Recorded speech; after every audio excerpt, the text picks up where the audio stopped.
아침엔 세계 시간입니다. 태국 헌법재판소가 어제 프라유 찬오차 총리가 저녁 이후에도 군 관사를 사용한 것은 위헌이 아니라고 판결했습니다. 총리 퇴진을 외쳤던 반정부 시위는 더욱 격화되고 있습니다. 현지 시간 2일 오후 3시 태국 헌법재판소에서 야당이 제소한 프라유 총리에 대한 위헌 재판이 진행됐습니다. 야당은 프라유 총리가 지난 2014년 전역을 한 이후에도 계속해서 군 관사를 사용한 것이 헌법 위반이라는 입장입니다.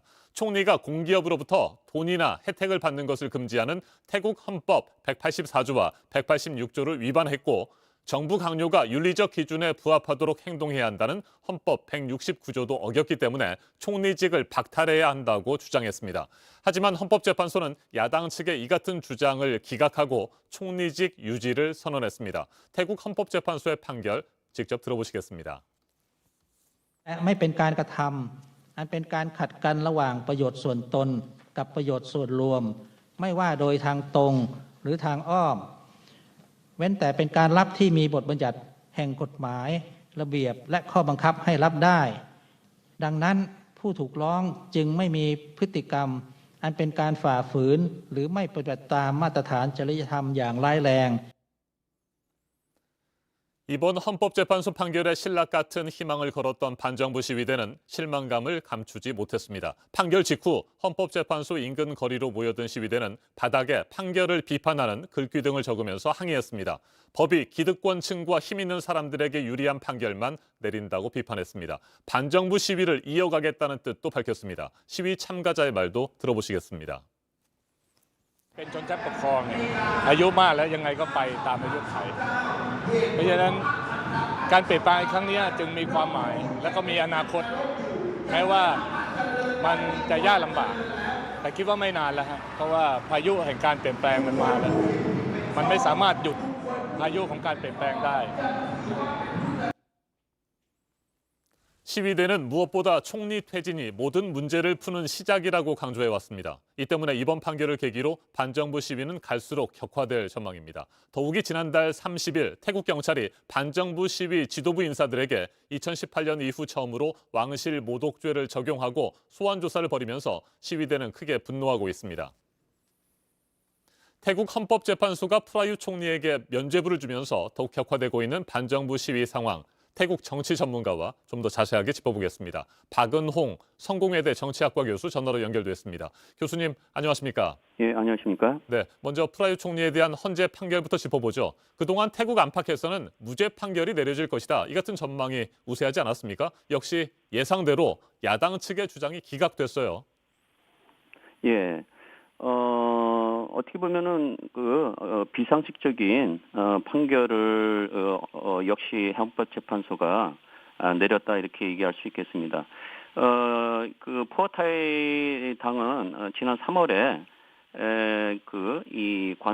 프라유 총리의 군관사 사용에 대해서 제소를 했고 반년 넘게 이제 수기 과정을 거쳤다가 이번에 판결을 내렸는데 지난 2014년 9월 전역 이후에 프라유 총리가 여전히 군 관사를 사용하고 있다는 것은 상식 밖의 일인데 헌법재판소가 그런 상식에 거역하는 판결을 내렸다 이런 비판이 일고 있는 것이죠. 네, 이번 헌재 판결로 프라유 총리는 총리직 상실 위기에서 벗어났고요. 면죄부를 받은 것 같습니다. 앞으로 총리의 정치적 입지는 어떻게 될까요? 예, 여기서 과연 헌법재판소의 판결이 얼마나 정당성을 갖고 있느냐 이게 이제 또 쟁점이 될 수 있을 것 같습니다. 많이 안 열려 있지만은 2006년 탁신이 군부 쿠데타로 인해서 이제 쫓겨난 이후로 군부에 대해서 비판적이거나 또는 우호적이지 않은 친탁신계의 총리들이나 또는 정당들을 헌법재판소는 계속 물러나게 하거나 또는 해산시켜 왔습니다. 대표적인 게 지난 2월에 청년들의 대대적인 지지를 받고 있던 제3정당인 신미래당을 해산시키고 타나톤 이 대표를 비롯해서 주요 지도부에 정치 활동을 향후 10년 동안 금지시킨 판결이 이제 대표적인 것인데요.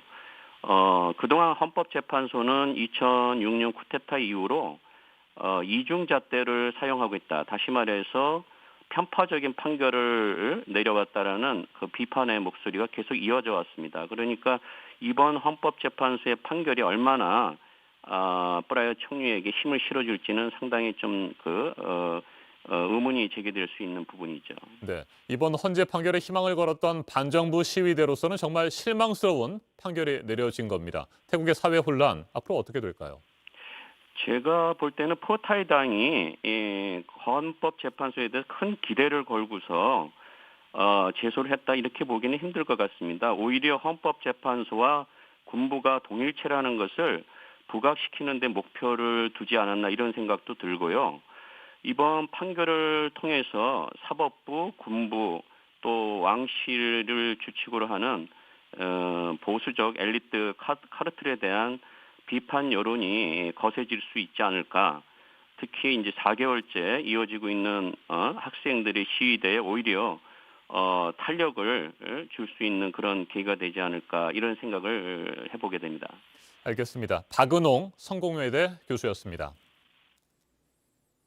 어제 태국 헌법재판소 판결에 이어 오는 10일 태국 재헌절을 계기로 시위대의 개헌 요구 목소리가 더욱 거세질 수 있다는 전망이 나옵니다. 방콕 포스트는 보안 당국이 12월 반정부 시위 증가에 대비하고 있다고 보도했습니다. 일부 강경한 왕실 지지파들 사이에서는 계엄령이나 쿠데타를 통한 전국 해결이 공공연하게 거론되고 있습니다. 태국의 사회의 불안, 앞으로도 쉽게 진정될 기미는 없어 보입니다. 지금까지 아침엔 세계였습니다.